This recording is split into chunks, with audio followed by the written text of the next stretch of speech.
As I mentioned, I'm a postgraduate student at the LSE. I'm a contributor to Der Spectre and a member of the International Jewish Labor Bund. In the past, I wrote my undergraduate thesis on Bundist politics in interwar Berlin specifically, especially looking at Yiddish cultural organizing. And a lot of my research today focuses on Bundist ideological thought, so looking at national cultural autonomy. But today, we're going to be talking largely about Bundist politics in interwar Germany, although I also want to provide a bit of background, both in terms of how the Bund got to Germany and where it ended up in the post-war period. So my focus and my area of expertise in terms of where I've done the most archival research is on the interwar period. But in order to understand the particularities of what makes the German context unique, we have to broaden our scope a little bit. I also want to say I know there are German speakers in the room today and also Polish speakers. I've done my best with pronunciation. Apologies if I say a word that is German or Polish or Slavic and it's not quite right. Um, so without further ado, in terms of what we're going to be talking about today, a little order of operations.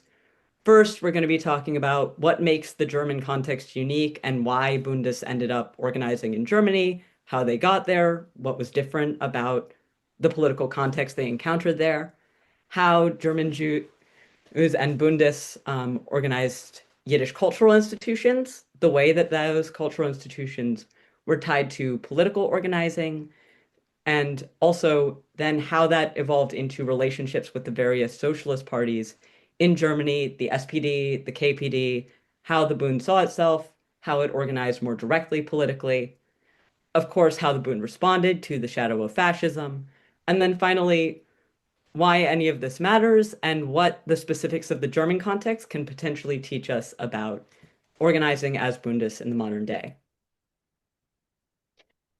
So first, I've given a little roadmap of what I'm going to talk about, but there's a few points that I really want to drive home. The first is that German Bundes were relatively small numerically in number, but did have an outsized influence relative to their numbers to the Bund as a movement as a whole because of the way they organized as part of a broader network of communication and transit. Um, Bundist also made significant contributions to the Jewish immigrant cultural milieu in Berlin, which was highly visible. This was done in opposition to dominant German Jewish political and cultural attitudes at the time, which is interesting, I think, for many Bundists today who are operating in a context where we're dealing with a Yiddishist party with a Jewish population that is not in general that Yiddishist, with very different views about national Jewish politics.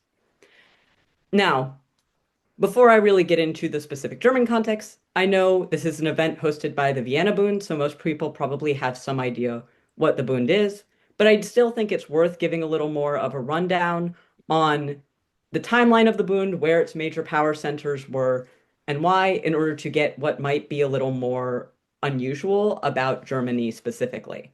So the Bund was founded in 1897 in Vilna, then the Russian Empire, now Lithuania.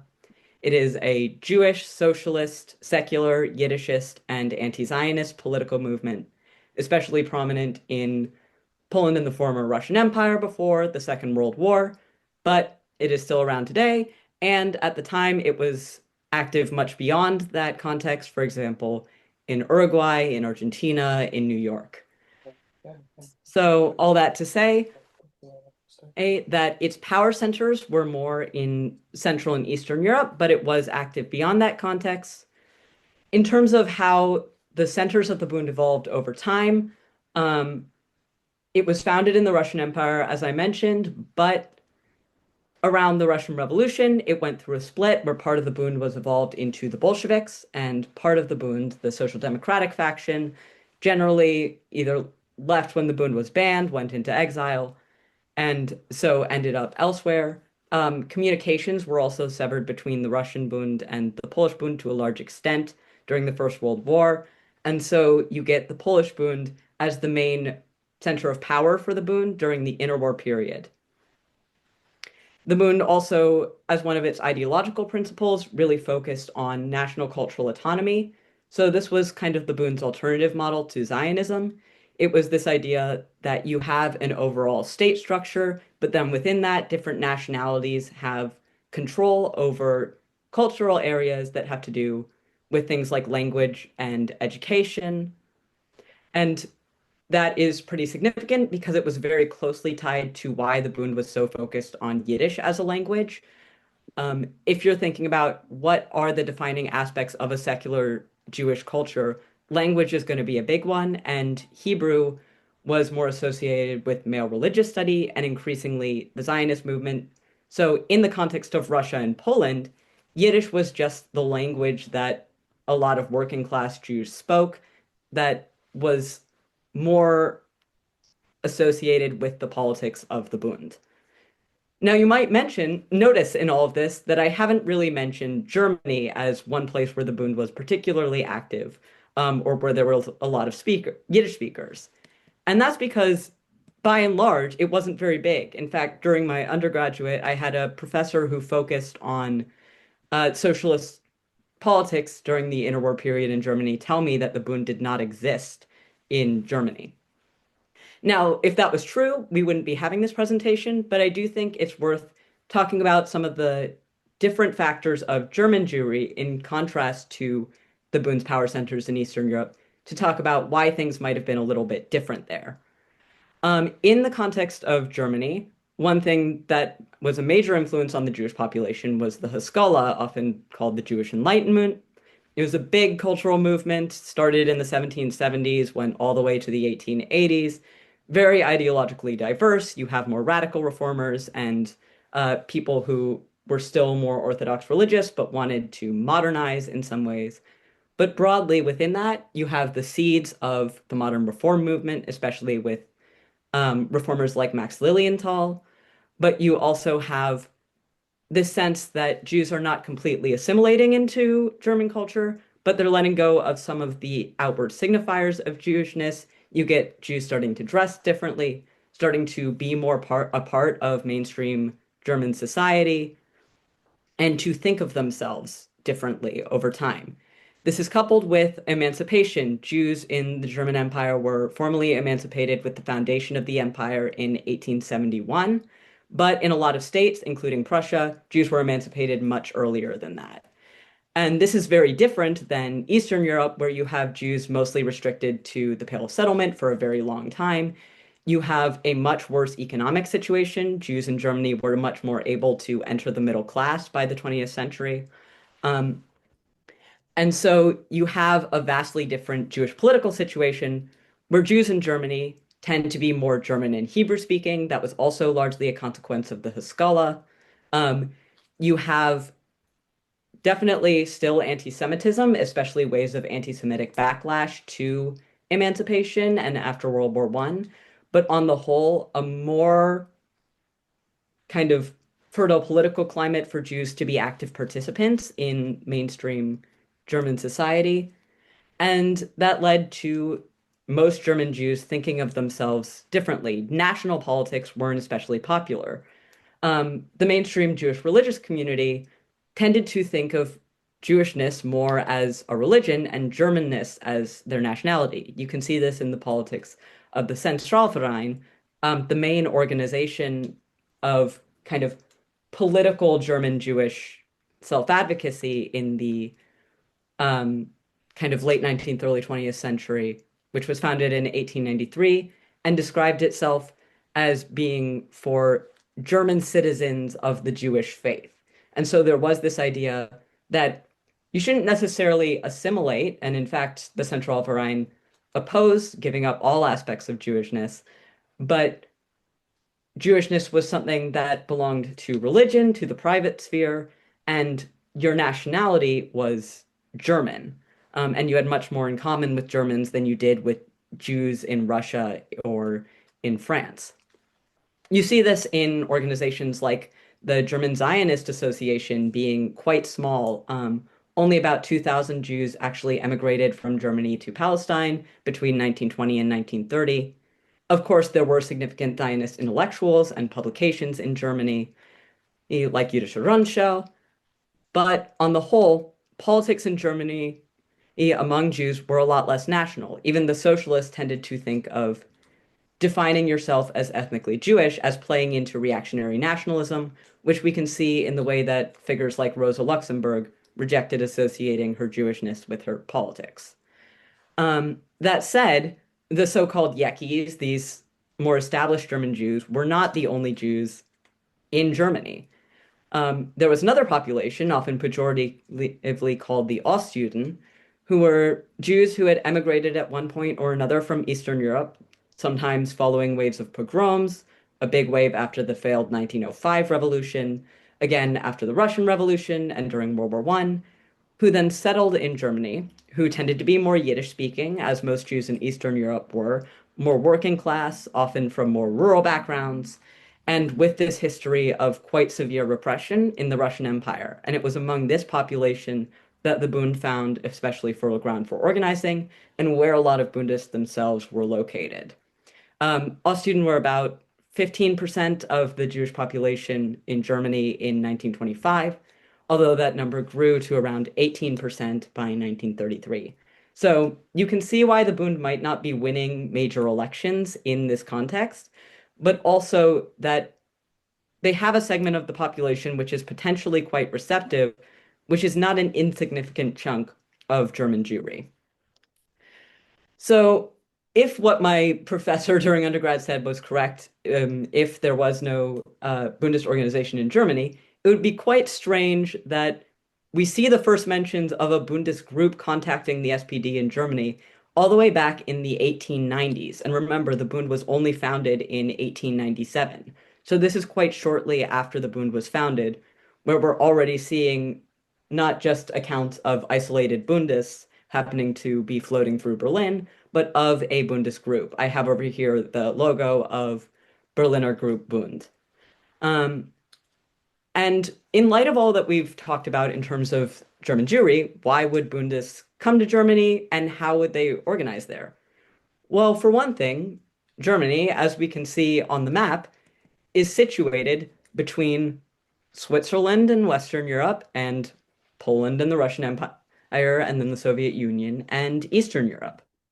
And that makes it a very important transit point, especially when you have a lot of Bundist exiles living in Switzerland, where a lot of their publishing is happening, where a lot of conferences are happening. And that means that if you want to ship materials that are being printed by your major theorists who have been exiled in Switzerland into Poland and the Russian Empire, you have to smuggle it across the border. And that meant going through Germany. So you have a lot of materials, including literature and guns for self-defense groups, being smuggled through Germany, which is a lot of how the earliest Bundist activity in Germany came about. But more than just material for transport, we also see Bundist institutions start being established in Germany for the sake of having an organized place to store Bundist materials. For example, the Bund's archives were initially in Geneva. Then in 1919, they were moved to Lithuania. But by 1920, especially in light of conflict between Russia and Poland, they were moved to Berlin along with Franz Kursky, an important figure in the Bund who was the keeper of the archives. His name will come up a lot in this talk because he's kind of at the center of everything going on with the Bund in Berlin in the interwar period. People write to him as a representative of the Bund. Everyone who comes to Berlin gets in contact with him. And these archives are the main reason why we know a lot of what we do today, not just about the Bund's activities in Germany, but about the Bund's history in general. They were a major repository, not just for the Bund's materials, but for materials from other socialist parties. So Franz Kursky would collect, for example, the newspapers of the SPD or even of right-wing parties or of the KPD. And then Bundists would access these materials through the archives and learn about what was going on in other socialist movements. So it was a quite important resource that was run out of Berlin for most of the interwar period, all the way up until 1933. We also had a lot of people moving through Germany. This included exiles, as Zach alluded to. Again, after the 1905 revolution, a lot of people had to flee Russia. A lot of them went to Switzerland. Some of them settled in Germany, in part because it let them be closer to Eastern Europe.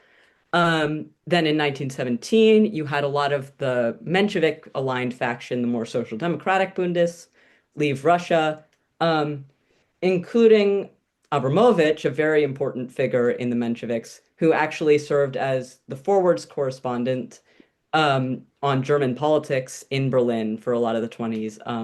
The Forward, for anyone not aware, being a major Jewish paper, which at the time was published in Yiddish and was socialist in its politics.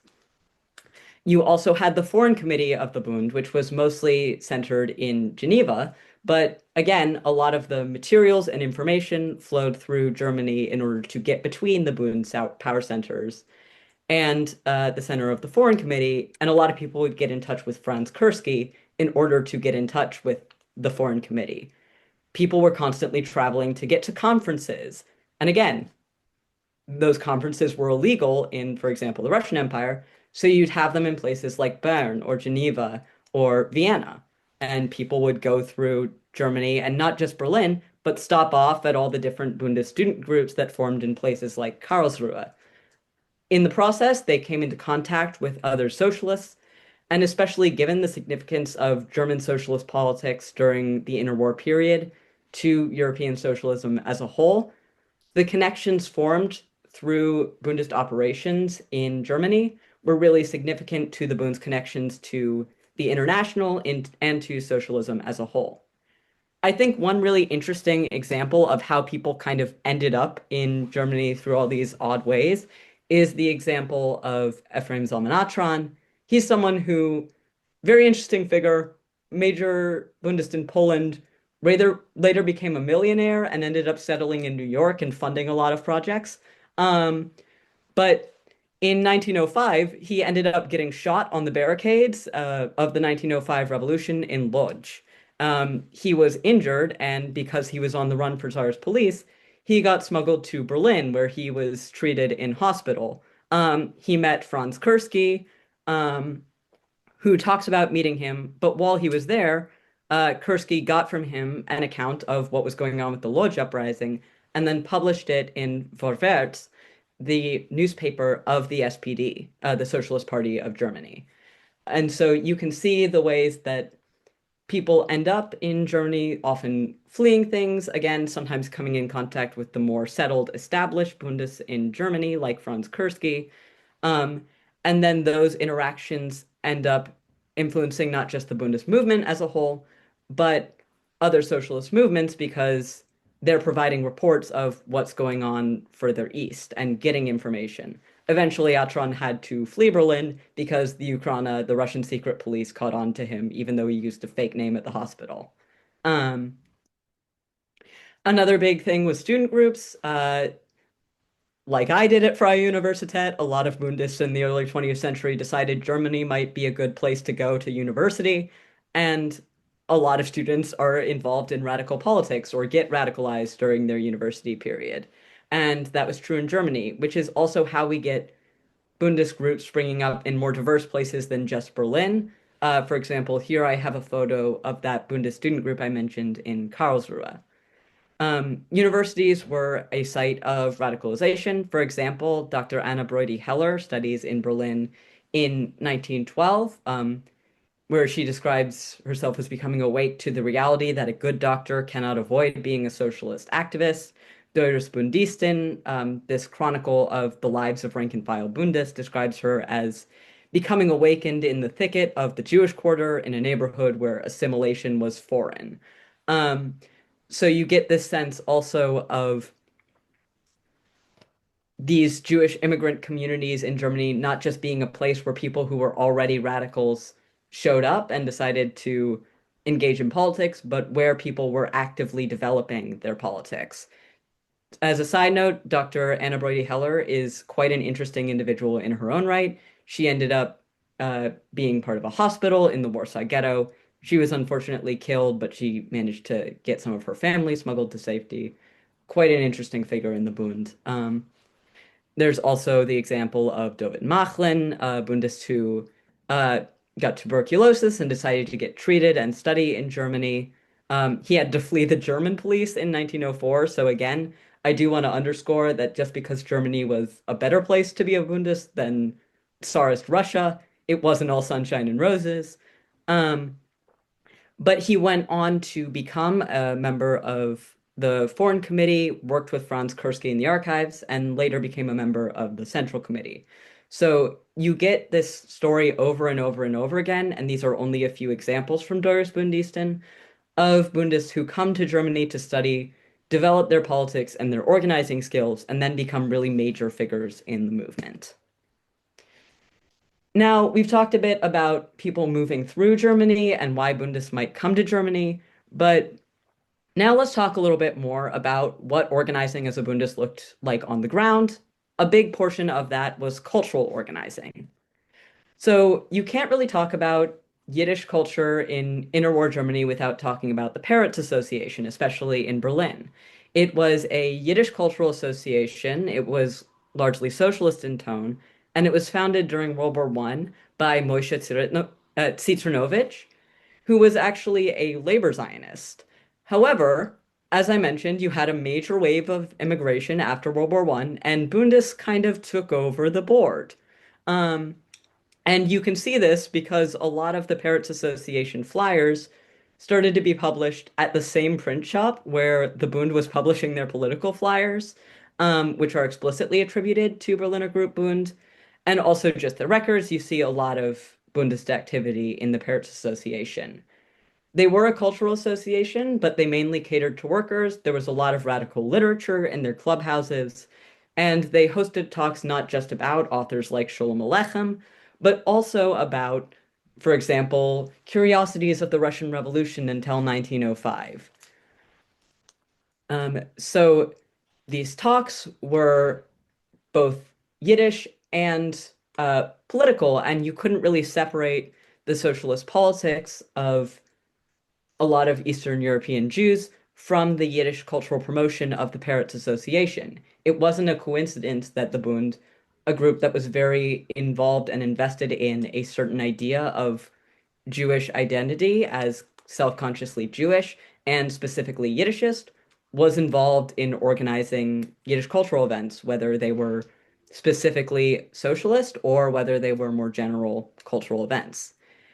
I think an interesting place you can see the link between the Bund's focus on education and Yiddish culture is the effort to organize a Yiddish kindergarten in Berlin, which I have a flyer for right here from 1927. It starts out Yiddish Tata Mamas in Berlin, Jewish parents in Berlin, and it goes on to essentially make an appeal for support for, again, a Yiddish language kindergarten in Berlin. As we can see, the announcement is in Yiddish. It's targeted towards Jews who already speak Yiddish, so largely so-called Ostjuden. But it's interesting because it doesn't just say, hey, you're from Eastern Europe, you probably already speak Yiddish. Why not educate your kid in a language they can already kind of understand? It specifically pushes for holding on to Yiddish in the face of Germanness as a political stance, and because it is culturally important to asserting your Jewishness.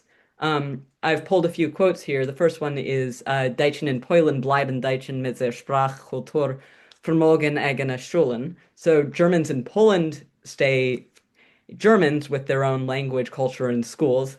So why shouldn't Jews in Germany do the same thing? And so you see very much that definition along ethnic lines, where if ethnic Germans are doing this in Poland, Jews should have the same political rights to assert their culture in Germany.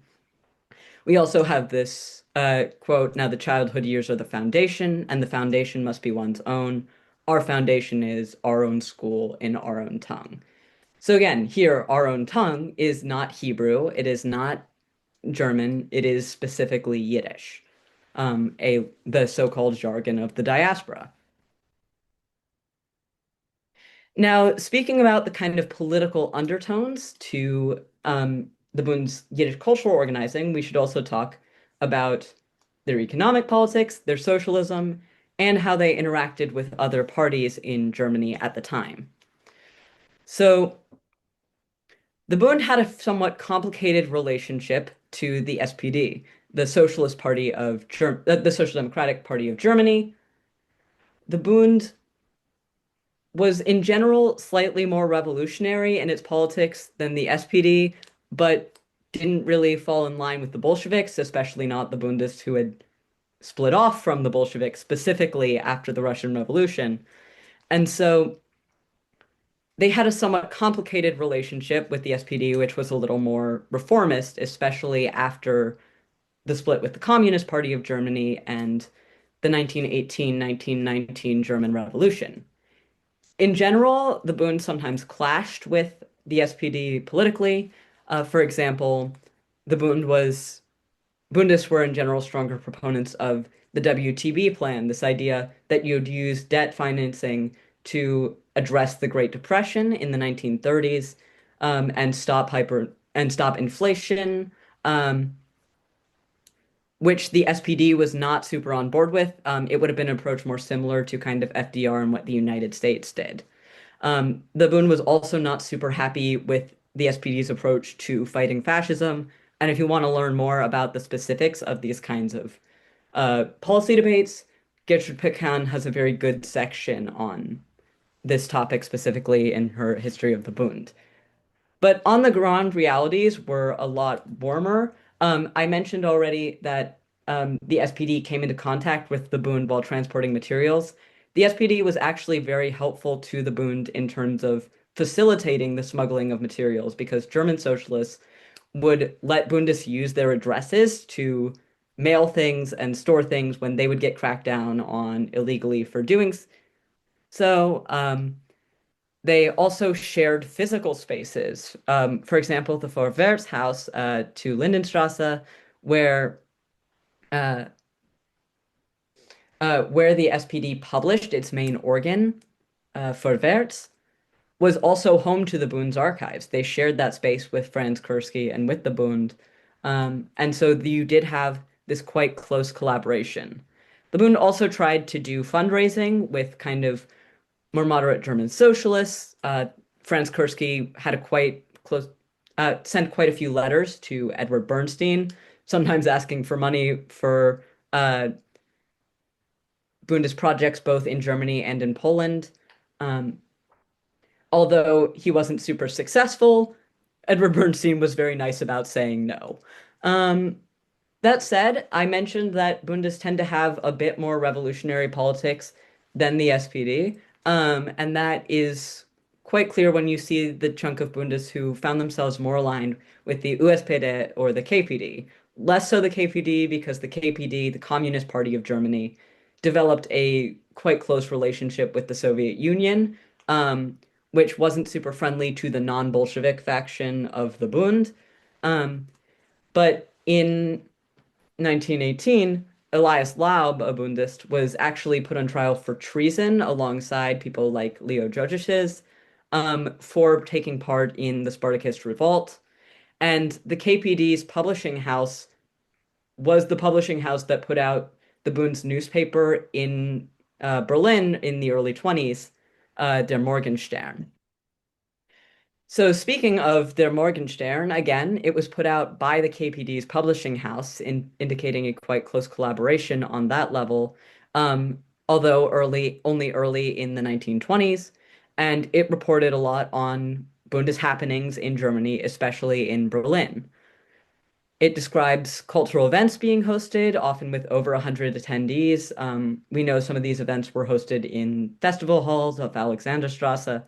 So again, while the Bund is not a massive electoral force in Germany, it's also not 10 people in a room. Um, it also talked about things like the Parents Association's clubhouse, where you could read all kinds of socialist literature, or if you were a worker and couldn't afford it on your own.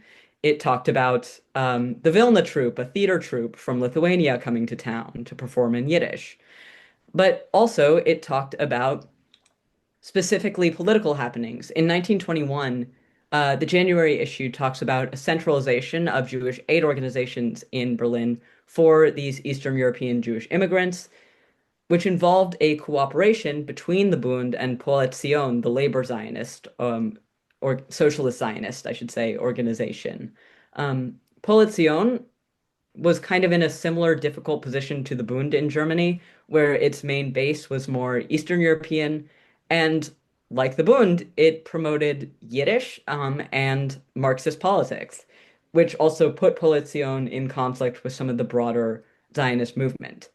The two were still strong ideological enemies, which makes this collaboration quite striking. The Bund were very firm in their anti-Zionist politics, but it also wasn't unheard of because of the similarities they shared in their Yiddishism and their Marxism. For example, Jack Jacobs talked about how in Poland, the Bund and Polizion sometimes collaborated on projects related to Taisho, the Jewish school network. Um, and indeed, here we have a celebration of these kinds of aid efforts. A lot of what the Bund was up to in Berlin in terms of local organizing was trying to support these immigrant communities financially and organize mutual aid, as we describe it today. But um, they also couldn't resist getting a jab in at Polizion because later in the newspaper, they talk about how Polizion organized its protest against pogroms. It must be said a little too late.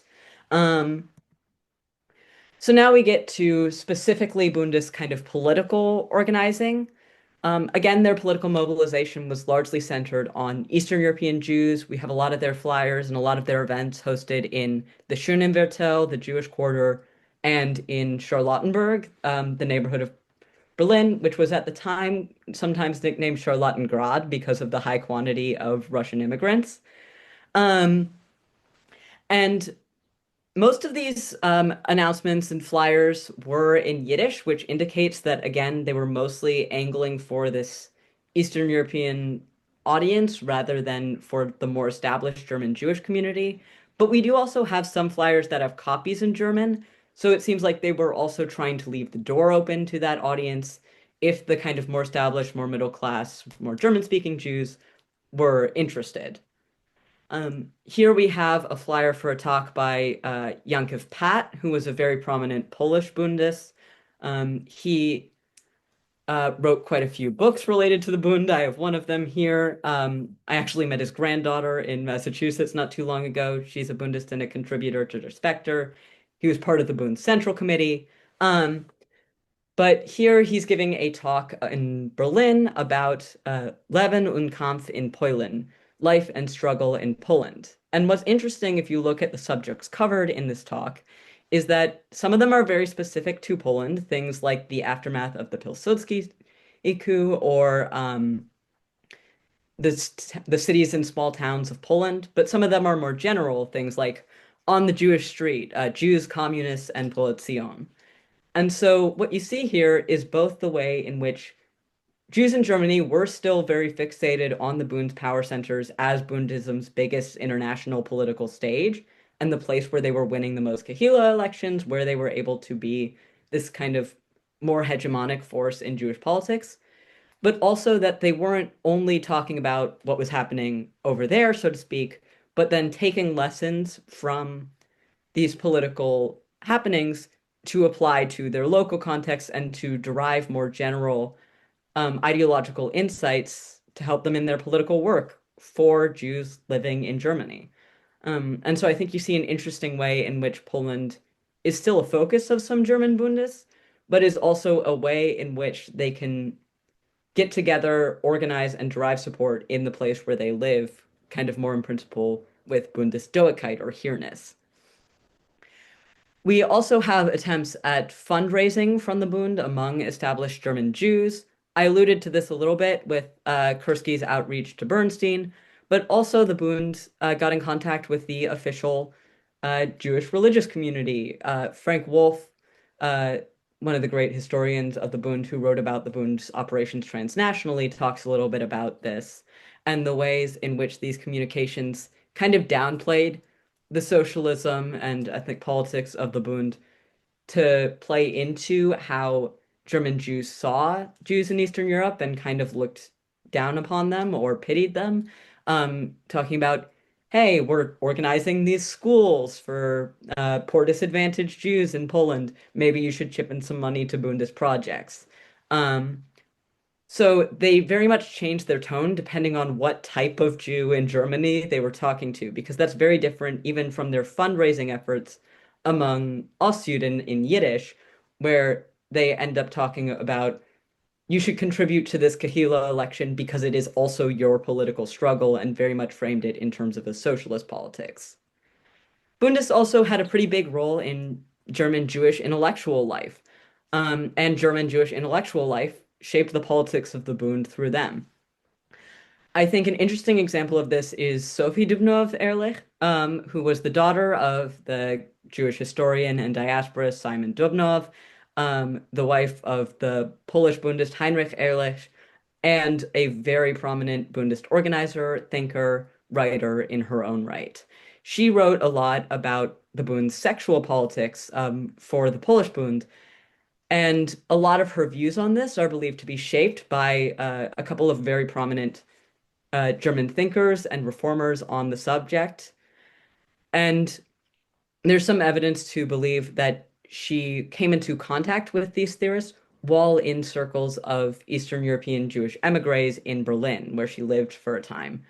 And so you see kind of the intellectual thought circulating in German Jewish circles, influencing things like how Bundists thought about birth control and abortion and subjects like that.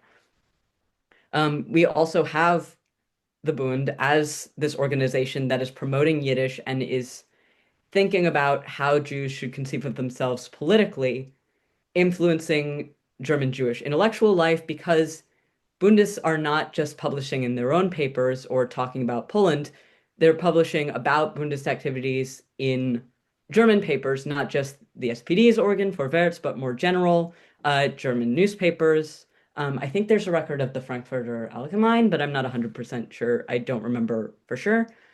Um, but yeah, so they're regularly reporting on Buddhist activities in German newspapers. These debates they're having with Polizeion about the nature of the Jewish proletariat are happening often in German language outlets, and they're interacting with basically every major German Jewish socialist you can think of in this time period.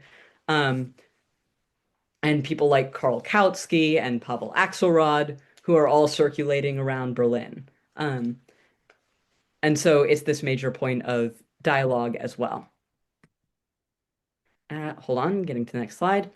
But of course, we're talking about Germany, and we can't really talk about a Jewish socialist movement in Germany without talking about the shadow of fascism.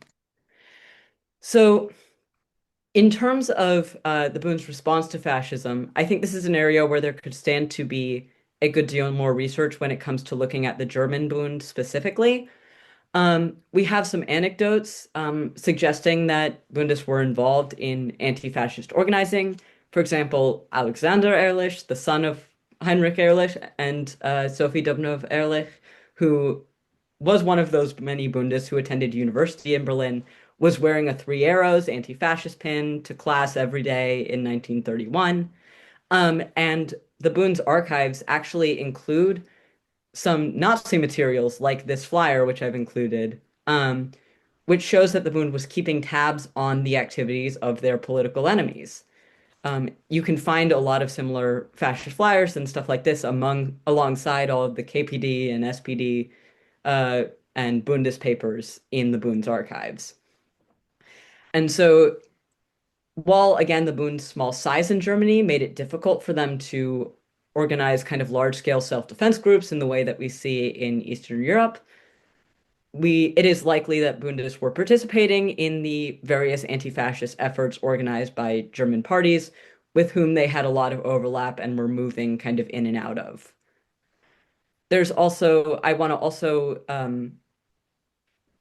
mention Gertrude Pickhand's article, Jakobs Berliner Kinder, which talks about a Warsaw Bundist coming to Berlin as late as 1935 and seeing a production in the Jewish theater in Berlin. And so I think instances like that provide an interesting window into the ways that Bundists were responding to a changing political environment, both from Germany and from outside of Germany. Um, and I just wanted to include that mention because it's important to remember that Jewish life, including Jewish political life, didn't end the moment the Nazis took power in 1933. All that said, 1933 was a really major year in the dismantling of the Bund in Germany. The Bund's archives were moved with the help of French socialists from Berlin to Paris because it was very clear that they were no longer safe in Germany, along with Franz Kursky. A lot of Bundists who could flee did, although not all Bundists were able to, because again, a lot of them were among Eastern European Jews who tended to be less financially well off, although some Bundists had international connections which helped them out. The archives were actually briefly seized by the Nazis when the Nazis took Paris. They were not destroyed, and we think this is because the Nazis planned to send them back to Germany, and this just didn't happen before the war ended. Um, but we're not 100% sure. And there's some debate as to whether materials in the archives were destroyed, although because a lot of the Bund's archivists, including Franz Kursky, survived the war and are not saying, we lost half the archives, it seems like they survived mostly intact. These archives are a big part of the reason why we know anything about the Bund's history, not just in Germany, but in general. A lot of the materials that are useful for research about the Bund come from these archives, which were saved from Berlin. Um, in terms of Bundists under the Nazis, again, there hasn't been a ton of research on this topic, and I haven't been able to find a lot specifically about Bundists as distinct from other Jewish populations in Germany under the Nazis. But what seems the most likely scenario is that they responded in many ways similarly to other Jews and other Jewish socialists. Many of them were killed, those who could fled, and some participated in resistance. I do also want to briefly talk about the Bund in the post-war context, because we have the quite interesting phenomenon of Bund groups springing up all over Germany in displaced person camps in the aftermath of the Holocaust, which is actually how the first Bundist organizations in a lot of different German cities get started. Because you suddenly have large numbers of Jews from places where the Bund was more prominent assembled in one place, and they didn't just abandon their politics in the aftermath of the Holocaust. So I think a good example of the ways that Bundists organized in DP camps is Ulm. And I chose this again because there's a variety of the activities of the Bund, and it's a town in Germany where there hadn't really been Bundist activity previously, at least as far as I was able to uncover. Or, and in but you see these trends across a lot of different DP camps in places that you maybe wouldn't expect. So we see Bundists organizing banquets. Here we have a photo of a Bundist banquet from the Ulm DP camp, some of which were fundraisers.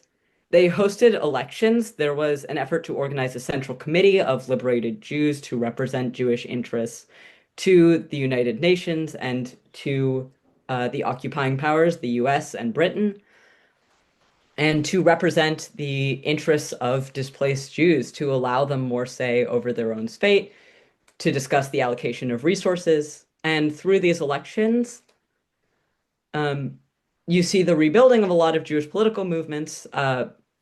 Youth movements started being active in the DP camps. You had Bundists running against Zionists and more assimilationists and all different political parties. Bundists running their own full lists and electoral campaigns. And of course, demonstrations. Right here, we have in Ulm the Bundist contingent at a May 1st demonstration in Ulm in 1947. There's also, of course, the aspect of memorialization, which a lot of the Bund became very fixated on in the post-war period for obvious reasons. This is a photo of Emmanuel, sorry, not Emmanuel, not Scherer, of Yankov Pat, that same Bundist who came to speak in Berlin earlier, at a memorial stone for murdered Jews in Ulm.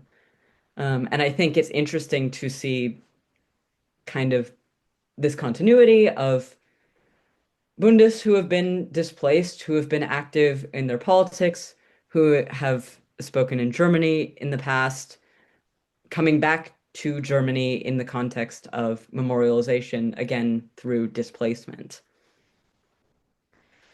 So there is also a long legacy of the Bund in Germany. This is an area that's kind of understudied, but that Stefan Braun, one of the German researchers who has looked at the Bund in Germany, alludes to, where part of the way that the SPD was able to um, make its way back into politics and get international support was because it had contacts with the Bund, who had contacts with the American labor movement, who could could speak to the Jewish socialist movement, especially with Jewish socialists within the SPD. Um, for example, you have Emmanuel Scherer, who was one of the really major figures in the Central Committee of the Bund in the post-war period, who was in contact with Willy Eichler, who was kind of the architect of the SPD's Godesberg program, the reorganization of the SPD after World War II, which I think a lot of modern day socialists have some problems with. We're not going to get into that, but you see the ways in which these political connections were formed. And in fact, Eichler's wife wrote for Unser Zeit, for the Bundist organ. Um, and so I think this is an area, again, that needs further study, is the way that connections with the Bund and the SPD shaped German politics in the post-war period. Um, so with that, I want to draw all of these disparate things that I've been talking about together and ask, why does the case of the Bund in Germany matter? Because as I've said, it was never especially numerically large organization. It didn't have an especially big presence in German politics. And a lot of its members were people who, even if they settled in Germany permanently, were from immigrant communities, were moving in and out of Germany, didn't always think of themselves as German, although some did.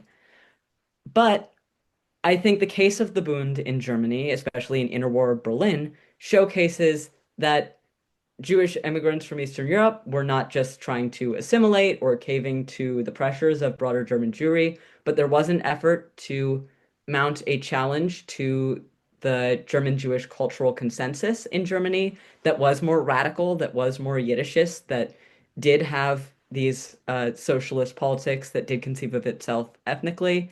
Um, and also because the Bund in Germany was vital to the broader Bundist movement in terms of transporting materials as a node in this kind of chain of connections of individuals and institutions, as a place to store archives, you can't totally understand the way that the Bund functioned as a movement holistically without knowing what the Bund got up to in Germany.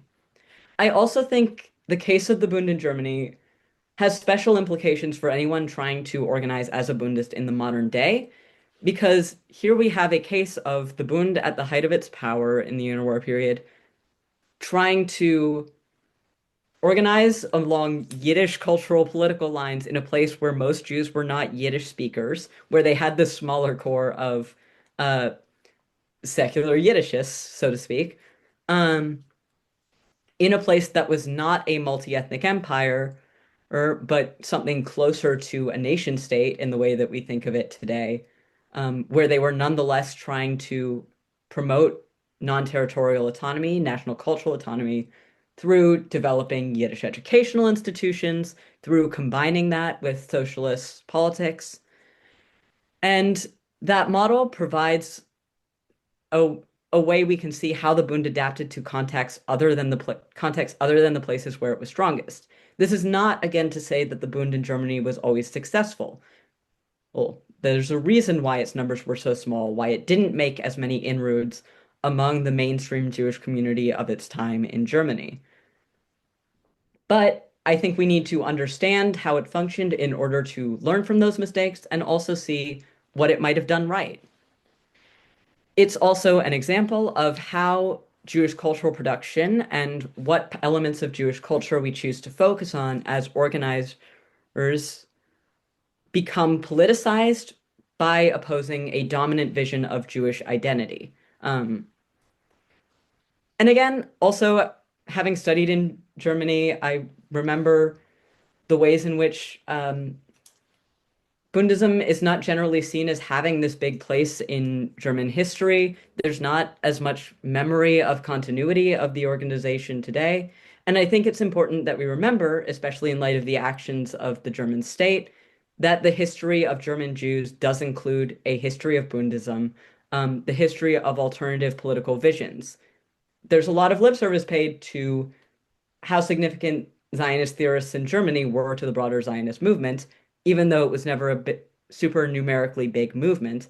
And I think the same is true of Bundist in Germany, that it might not have been big, but it had a disproportionate influence on politics relative to its size. So, yeah, without further ado, I've talked a lot, so I want to give some space for some questions and also give you this fun photo of Franz Kursky in the front here with what looks almost like a mohawk. Yeah, please.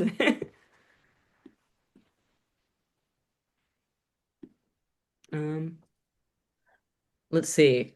Um, Susan, yeah. Yeah, great presentation. I learned a lot. So I have two questions. I was like waiting patiently for you to finish so I could ask them. Um, the first one is I would love to hear more about the woman, I can't remember her name, who was writing about the sexual politics of Bundism in Germany.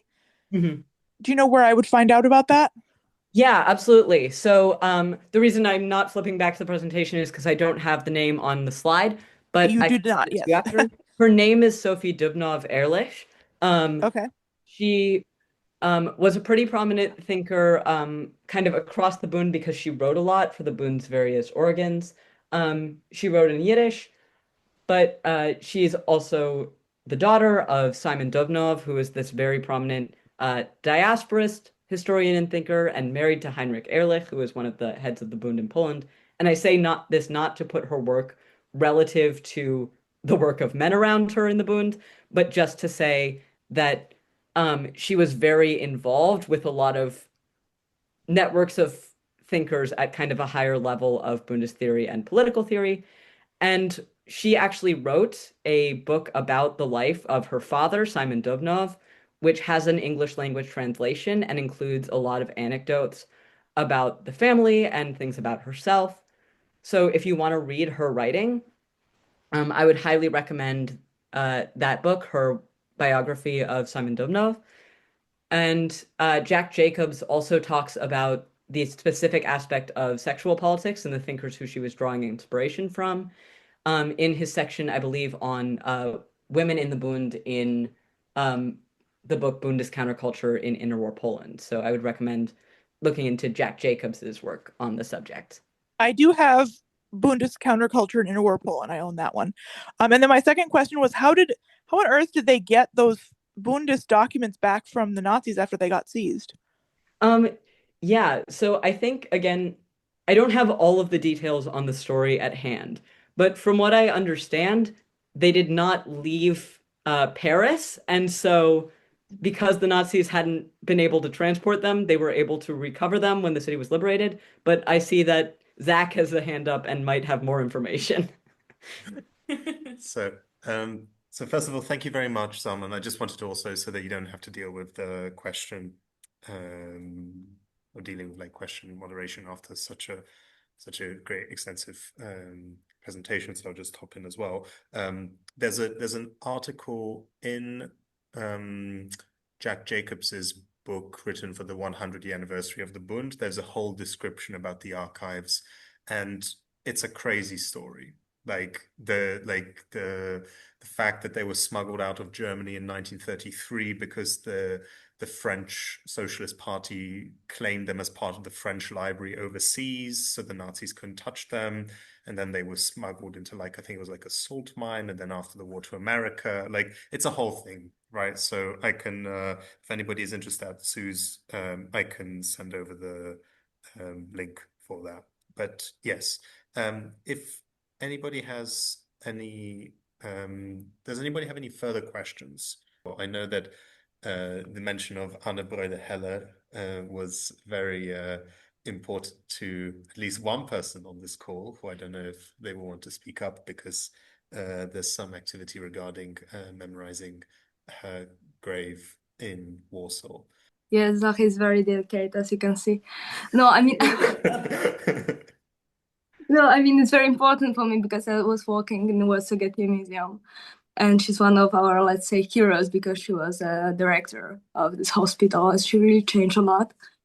And she's one of the most important person for the history of Warsaw Jewish medicine, but also for Jewish underground. And unfortunately, I'm not sure if there are any more books just about her. There's a books about hospital bombs and persons.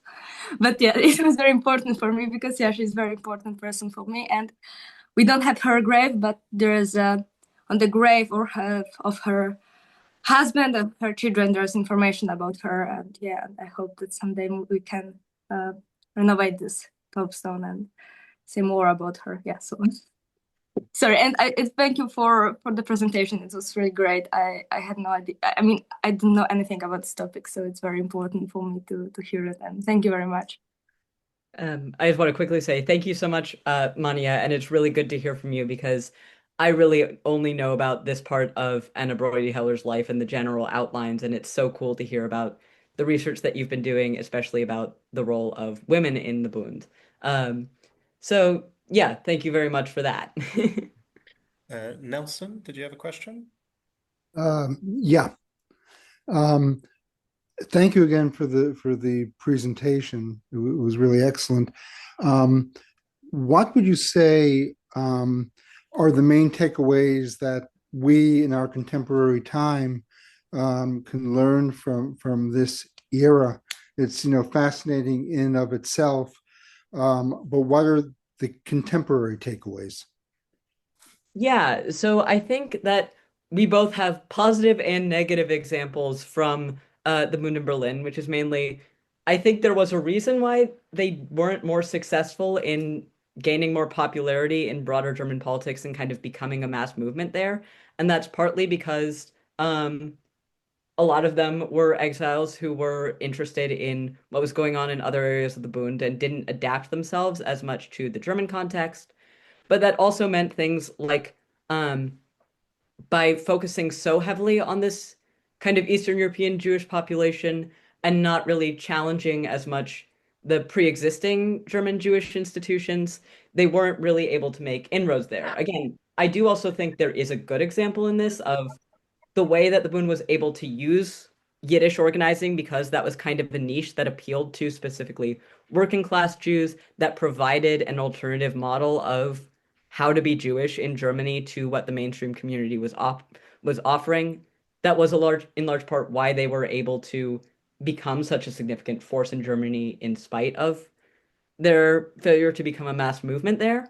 Um, but I think it also highlights that in at least parts of your approach, you have to adapt and not just in the sense of downplaying things about yourself to make yourself more palatable, but thinking about how can I make Bundist politics specifically appealing to people who are not from the Pale of Settlement. And I think looking at that today, especially because, as I alluded to, Germany in this period, there's a lot of differences from the modern day, but it is also a lot closer to what we think of as a modern nation state than like Austria-Hungary or the Russian Empire.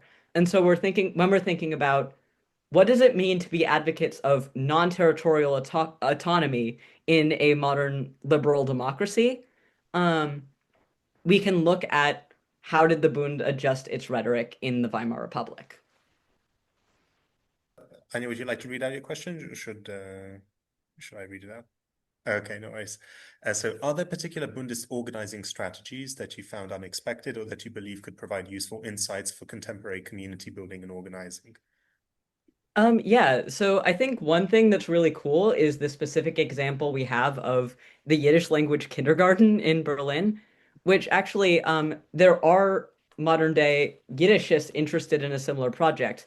That flyer, if people are interested in reading it in full, was actually translated into English by a member of Schmooze and Vine, the Yiddish conversation group in Berlin. Um, and I know there are some members there who have some tentative interest in pursuing a similar project.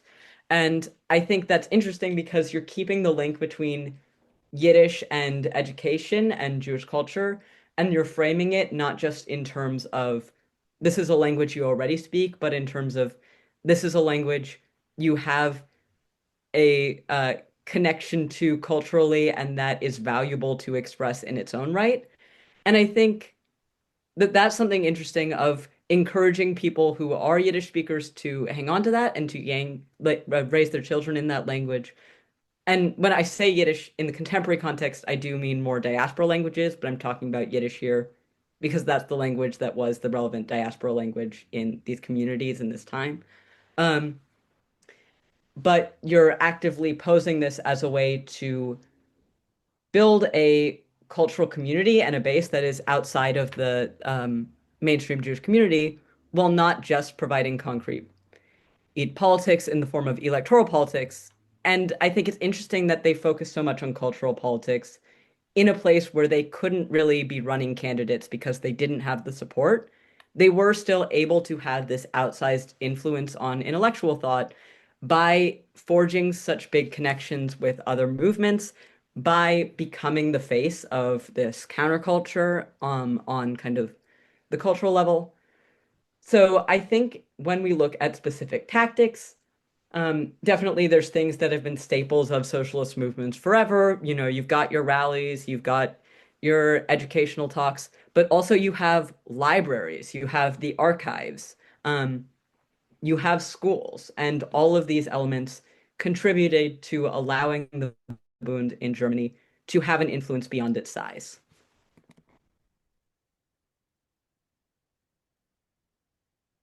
Okay, in that, thank you very much, everyone, for the questions. Also, thank you to everyone who's joining us around the world from Vienna. And yeah, just to say finally, if anybody is interested in Bundist organizing of any kind, whether that be in places where there already is something happening or that you know people are also interested, or if you're completely alone, you can always reach out. Those of you who have reached out to us, whether it be through Instagram or email, then you can reach out about that again. If you are interested in further history events like this, there is a history working group, so you can be added to that, and hopefully we can continue this, because I think that we had it worked as planned. Yeah, any further questions? If you would like to be included on the recording as well, I don't think it's going to be people's faces, but you know, the questions and so on, then also you can reach out to that. And just on a final note, thank you very much again to Sam for preparing the whole presentation and educating us this evening, or wherever you may be at the time. And thank you very much to the Vienna Bund for hosting me. Thank you to everyone who came. And anyone who is interested in this topic or had something that especially caught your interest, I encourage you to reach out to me. I'd love to chat. And also, I'd love to get more people researching this because there is not enough research on the Bund's activities in Germany, but also in German-speaking countries in general, in Switzerland, in Austria. And a lot of you have archives a lot closer to you than me. So, yeah, thank you so much.